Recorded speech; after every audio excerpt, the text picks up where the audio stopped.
માનનીય અધ્યક્ષ શ્રી, આ જે ગૌ મોસ આવે છે એ શું ગુજરાતમાંથી જ આવે છે કે બીજા રાજ્યોમાંથી આવે છે, અને જે આરોપીઓની ધરપકડ નથી થઈ એ કેટલા સમયમાં ધરપકડ કરવામાં આવશે?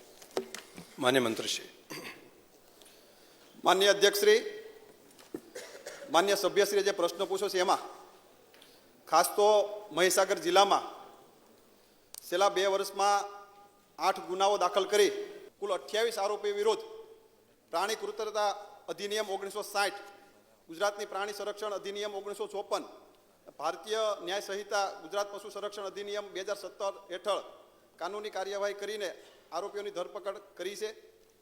માન્ય અધ્યક્ષશ્રી, મહીસાગર જિલ્લામાં એક આરોપી જુનેદ સુલેમાન જે નાસ્તો ફરતો હોય તેને ધરપકડ વોરંટ મેળવી અટક કરવાની કાર્યવાહી ચાલુ છે. મહીસાગર જિલ્લામાં 13 વાહનો જપ્ત કરી આંશિક કાર્યવાહી હાથ ધરી છે.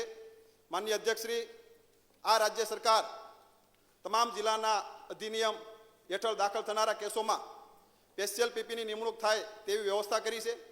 એવી જ રીતે મહીસાગર જિલ્લામાં દાખલ થયેલા કેસોમાં તમામમાં સ્પેશિયલ પીપીની નિમણૂક કરી આરોપીઓને સખતમાં સખત સજા થાય તેવી કાર્યવાહી હાથ ધરવામાં આવી છે. પોલીસને પણ ગૌવંશ હેરફેરની બાતમી મળે ત્યારે નિર્જન જંગલમાં, પહાડી વિસ્તારમાં કે હવાઈ ઉપર કડકડતી ઠંડીમાં, અંધારી રાત કે ધોમધોકતા તાપમાં, ઉનાળાની બપોર કે વરસતા વરસાદમાં કલાકો રાહ જોઈને પોતાના જાનના જોખમે આરોપીઓને પકડે છે અને જ્યારે પોતે ઘેરે જાય ત્યારે એક રાષ્ટ્ર સેવા કર્યાનો આનંદ અનુભવે છે.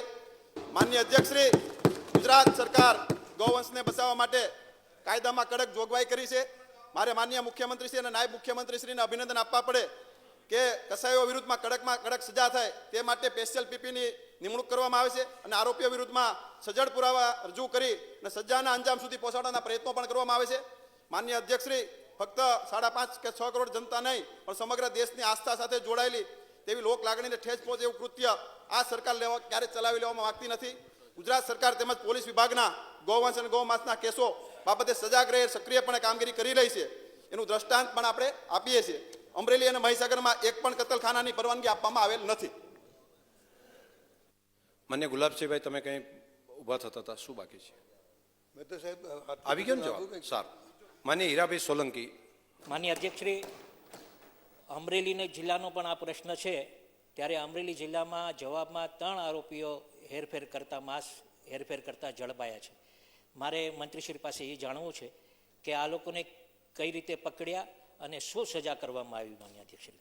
માન્ય અધ્યક્ષશ્રી, અમરેલી જિલ્લામાં અલગ અલગ 12 ગુનામાં 21 આરોપીઓને જેલની સજા અને રોકડ રકમની દંડની શિક્ષા કરવામાં આવી છે. માન્ય અધ્યક્ષશ્રી, 3 આરોપીઓને આજીવન કેદ, 11 આરોપીઓને 10 વર્ષની કેદ અને 3 આરોપીઓને 7 વર્ષની કેદની સજા પણ કરવામાં આવી છે. આરોપીઓની પાસેથી 42 લાખ રૂપિયાનો દંડ પણ વસૂલવામાં આવ્યો છે.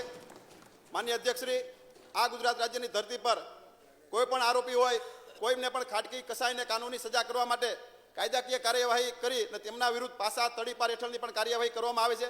માન્ય શ્રી મહેશભાઈ કસવાલા, આપો આપને.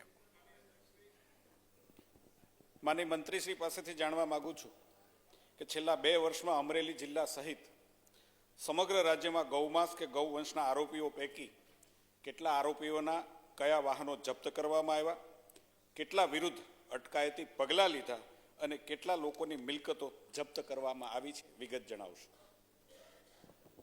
માન્ય અધ્યક્ષશ્રી, અમરેલી સહિત સમગ્ર રાજ્યમાં 629 ગુનાઓ દાખલ કરી 1810 આરોપીઓની ધરપકડ કરી છે. 54,000 કિલો ગૌમાંસનો જથ્થો જપ્ત કર્યો છે. આશરે 1800 ગૌવંશને કતલખાને જતા રોકી 433 વાહનો જપ્ત કર્યા છે. તે પૈકી 339 વાહનોની હરાજી કરવામાં આવી છે. 184 ઇસમો વિરુદ્ધ પાસા, 50 ઇસમો વિરુદ્ધ તડીપાર અને 6 કરોડની રૂપિયાની 39 મિલકતો ઉપર દાદાનું બુલડોઝર પણ ફેરવવામાં આવ્યું છે.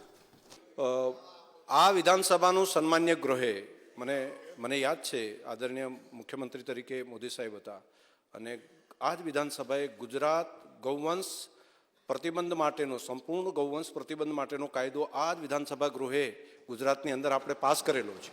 એટલે આપણે બધાને આ ગ્રહની લાગણી કાયમી એ રહેલી છે કે ગુજરાતની અંદર ગૌ માતાની રક્ષા થાય માટે, અને એના માટે હજુ વધારે આપણે સજાગ પણ બધાએ રહેવું જોઈએ.